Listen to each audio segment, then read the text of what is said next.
All right. Hi, everybody. Hello. How are you? How are you? Oh, who asked me how I was? Thank you. I'm good. Thank you. I'm here with Darren Cox from the Washington Field Office of the FBI and Mike Spence, who runs the Superior Court side of my office. And I wanted to kind of follow up on what I first spoke about on Friday. What happened this past Saturday night at Chipotle in the Navy Yard, and what we're seeing increasingly across the district, is not only unacceptable, it is violent, it is dangerous, and it is illegal. And I am here to tell you it is going to stop. And parents, I'm talking about you now. This is a different scenario than any other time in the history of the district, because we are looking beyond those individuals who are committing the crimes, irrespective of how old they are. And we're looking at the parents to make sure that they understand that they are responsible for the upheaval that is going on in this district that is impacting everyone who lives here. I was at a doctor's appointment at 8 o'clock this morning, and the doctor was concerned about what's going on in the district. This is across the board. This is something that we should all be interested in making sure ends. And trust me, I'm going to do my part. This kind of thing is destroying the quality of life in the district. The residents are finding it extremely difficult to enjoy public parks and spaces, as well as waterfront areas. And the residents are starting to feel like these out of control teens are taking away their happiness and their quiet enjoyment. So as we move into the summer months, make no mistake, crime increases as the weather gets warmer and school is out. Now, just this past weekend, with the DC Safe and Beautiful Task Force, as well as MPD, we seized 32 guns. 2 days in the weekend, 32 guns. They're coming out and they're emboldened for whatever reason. And it's time to let them know that that's not going to serve them well. And the truth is, these kids, these teens, if you want to call them kids, they need to find something productive to do. And parents, that's your job. That's not our job. And I am sick and tired of people saying to me, oh, the teens have nothing to do. Yes, they do. The Department of Parks and Recreation has over 1,700 individual programs for teens, and parents take advantage of this and have your kids get involved in everything from basketball, baseball, boxing, tennis, ballet, cheerleading, kickball, track and field. And honestly, parents, there's a softer side to this. We don't want your kids victimized either, and neither should you. And that requires that you do something about this. And that's why we're going to hold you accountable now. These are not harmless gatherings. They are violent and they are disruptive. And you can see from what happened at Chipotle's this past weekend, it was not just violence occurring between individuals. It was simply destruction of property. It was a takeover of a restaurant by individuals who felt that they could get away with it. Well, they're not going to get away with it. And I'm going to tell you how in a couple of minutes. But this terrorizing is going to end. And the message that lawlessness runs the streets is over. The city belongs to law-abiding residents, not roaming mobs looking to make a name for themselves or to contribute to the chaos or violence and to get social media attention. These are not kids being kids. This is criminal conduct. But for those kids, those teens who insist on participating in these mobs, understand something. A social media click is not worth a criminal record. And we will make sure that you have a criminal record. And if you think that being a teen gives you a pass to terrorize businesses and neighborhoods, you're about to find out otherwise. We will arrest you, and where we can, We will prosecute you aggressively, and we will prosecute your parents. And to those repeat offenders and anyone carrying weapons, assaulting officers, destroying property or targeting businesses, expect serious consequences. And to those who organize these teen takeovers or these mob connections, when you do so on social media, we have your social media, and that lasts forever. And that's all we need to pin this on you. Then on Friday, I made it clear that I was going against the parents who take and refuse to take responsibility to stop this kind of thing. I said they would face consequences, and I meant it. I talked about DC code, and I want to reiterate, it is 22-811 that I am going to use to prosecute you for contributing to the delinquency of a minor. Parents, you are not a bystander in this crisis. The taxpayers who are footing the bill by extra policing, cleaning up damaged property, suffering the effects of these illegal gatherings, whether it be noise or fights or robberies or chaos, are done.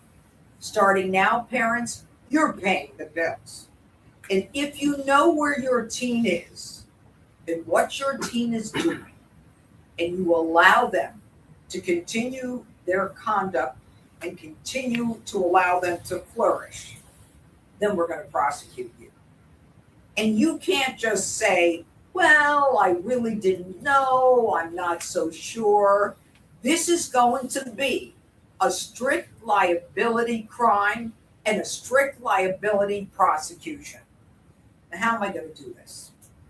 When teens are repeatedly violating the curfew, when they're repeatedly truant from school, when they possess alcohol or drugs, no matter how much, doesn't mean that they have to be prosecuted. When they are violating a court order, or when they're already a PINS, a person in need of supervision, or committing criminal offenses like we saw in Chipotle, we're coming for you and we're coming for your parents. If your teen, parents, is a curfew violator, you're subject to a $500 fine each and every time. And if there are crimes under contributing to the delinquency of a minor, you face up to 6 months in prison. And I am not shy about looking for jail time. The people of the district have had enough, and we do not want this increasing as these teens run wild through our neighborhoods. Now, this is going to be a coordinated, holistic approach. This morning, I spoke to Chief Jeffrey Carroll about the need for my office to know who the teens are who've gotten a curfew violation. Because if there's more than one or two, parents, you're on my list. I spoke to the police chief about those teens who are wearing masks when they are committing crimes. That's an additional violation. It's an OAG violation, but it's a violation nonetheless, and I can bootstrap the parents into that. I also spoke with the local DC Attorney General, Brian Schwab, and he and I are on the same page as it relates to his giving my office the information that I need about PINS, about young people in the family court who are in trouble, who are in a position where they are being monitored and under a court order. It is then that I can pull their parents in. I've got everything in place now. And I spoke to the chancellor of schools. That one is yet to be determined. So if you've been following the DC news, you know that there has been a back and forth with the DC Council, who for whatever reason are refusing to vote on a curfew, a new curfew that will allow Mayor Bowser, and with whom I am on the same page on this, along with Chief Jeffrey Carroll, to impose a discretionary curfew based upon information that is coming to their attention. In fact, right now the curfew is 11 to 6. weekdays, and I think on weekends it may be 12 to 6. But the DC Council is not willing to deal with this. They punted, and you know they punted when the kids were on spring break between, I believe it was April 15th and April 21st. And they literally just went home. Well, I'm telling you now that there's a meeting tomorrow of the DC Council. And I am now asking the people of the District of Columbia who agree with the mayor and the chief and me that they need the ability to create this curfew based upon the discretionary and the recent information, to call every one of these members of the DC Council and tell them that we need a curfew. We need a discretionary curfew where the mayor and the chief have the ability to get the police and get the teens out of areas so we can enjoy the quality of life that we are entitled to. Enough of this nonsense. If we don't do this ourselves, no one is going to do it for us. And in the end, this is a coordinated effort, and it is something where I want to thank the MPD. I want to thank Darren Cox, who is in charge of the Washington Field Office of the FBI, all of our law enforcement partners who are working tirelessly to restore law and order. They have shown tremendous professionalism and restraint. I say this every time, and I have to say it because I desperately believe it. We are in the most important city in the nation. This is the nation's capital. This is where the 250th anniversary will take place on July 4th. This is where we have to make people proud of that city on the hill. And unless we all come together and do this together, it's not going to happen. But I'm an optimist, and I believe that it will. So now I'd like to call upon Darren Cox, who can tell us what we're doing to deal with this violent takeover. Thank you. Hi, I'm Darren Cox. I'm the Assistant Director in charge of the Washington Field Office. I appreciate the opportunity to be here today. I want to pledge our support to our partners who are investigating these takeovers. Make no mistake, these takeovers are not harmless gatherings. They're violent incidences that often lead to assaults, fights, and robberies. They disrupt commerce and spread violence throughout our communities. The FBI is devoting personnel and resources to investigate all possible federal violations during these violent takeovers.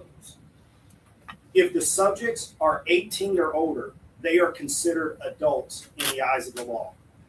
And any federal crime that they commit will be investigated and referred to the U.S. Attorney's Office here in D.C. for full and aggressive prosecution. We will support the U.S. Attorney's Office in also prosecuting any minors who engage in federal criminal conduct. The FBI will not tolerate physical violence or the disruption of commerce that violates federal laws. We will continue to support the Metropolitan or MPD, also the U.S. Attorney's Office, and all of our federal and local partners in this matter. Thank you. Thank you. Now, I'm sure you're going to ask the question, and I'll try to answer it now. This case is under investigation right now. We are working diligently on it. The FBI is working. They have I don't want to say techniques. You want to talk about it or not? He doesn't want to talk about it. See, that's what happens with the FBI. They are using all of their resources. We are trying to identify these people. They may be teens. They may not be teens. We don't know. But in this, we were trying to figure out for you what pictures to show you, and I'm sure you all have already looked at this online. There's one point where I think a man is in a blue shirt, maybe it's a red shirt, and he has a little girl in a pink dress, and he's hugging the little girl. That infuriated me, and it should infuriate every one of you. This has to stop. These people feel that they can do this, and that they can destroy the property of others and victimize other human beings and destroy property, destroy a business, people are petrified.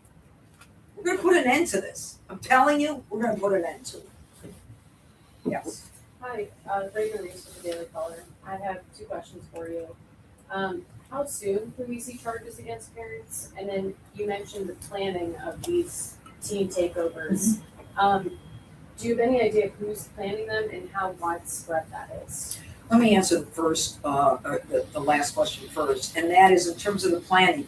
It can be the spur of the moment. Let's all get together in this place. It's on social media, and then if we're tracking the social media, then we've got to be able to say, or the police will be able to identify that area and go there and break it up. Okay, but if there is no curfew, a discretionary curfew, as it's called, then we can't do anything until they start committing a crime. We can't even break it up. Okay, and that's why it's so important. I put their names up and their telephone numbers up for a reason. Call them. Tell them they don't lose anything by voting to give law enforcement the ability to protect teens and protect the citizens.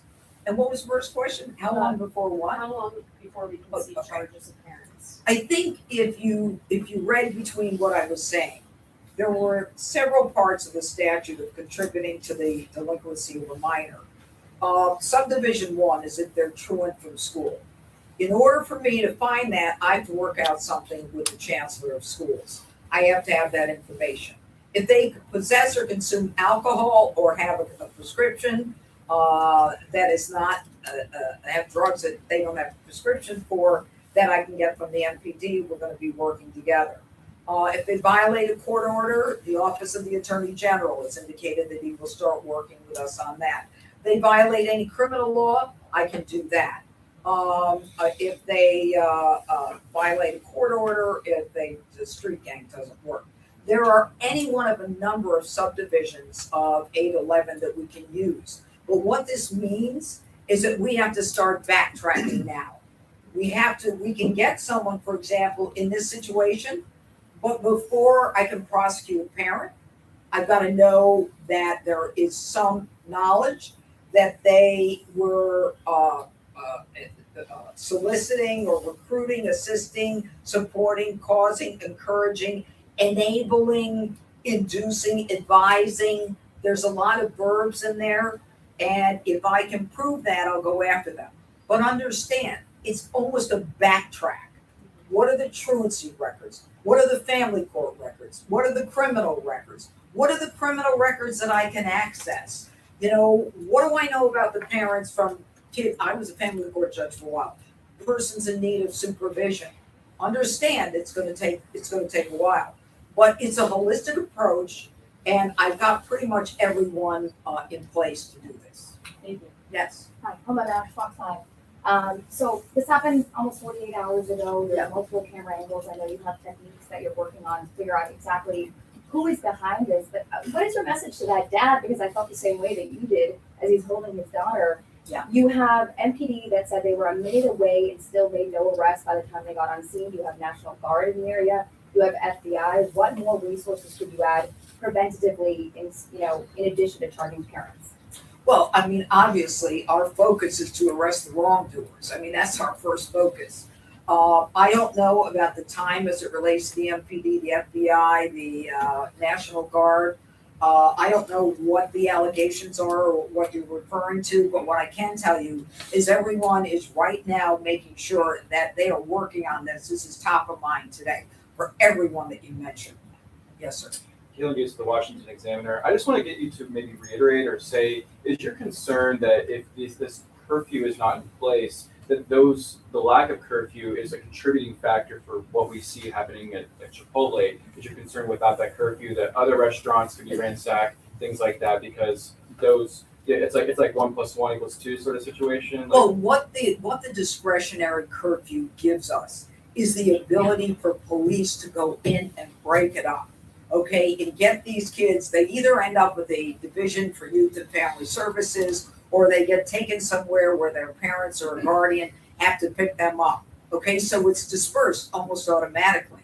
So that in itself prevents it. It's almost, when you talk about Did it take police longer? I mean, I don't know. They were only a But minute what I'm away. saying to you is that, if we know about it ahead of time, we're there before it happens. And that's one of the benefits. Yes. Josh Jacob from Channel 7, I think what you were saying was that the discretion, I'm not taking your time, but it's just like, it allows the cops to look at social media, it allows them to go prior, otherwise they can't do anything in curfew. We know that some of these takeovers don't just involve DC kids, some of them come from Virginia, some come from Maryland.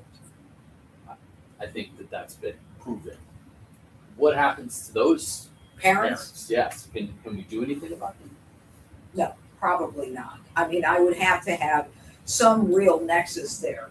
Would you like to speak? Spence? I'm happy to. All right, this is Michael Spence. Michael Spence is in charge of the DA side of my office as opposed to the federal side. Hit it, Michael. All right, thank you, Judge. So to answer your question, I really think it depends on the circumstances. We would, in all of these cases, we're going to do a lot of investigation with our law enforcement partners. But there may be circumstances where we may be able to prosecute parents who live in Maryland or Virginia. Their kids are still here in the district. Their kids are not being supervised. They're not doing what they need to as parents.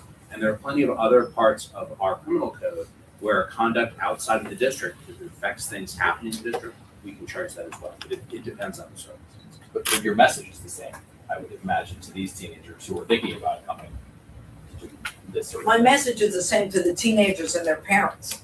Okay, if Mike can figure it out, I'm all in. All right, everybody. Yes, oh, you again. You sat over there.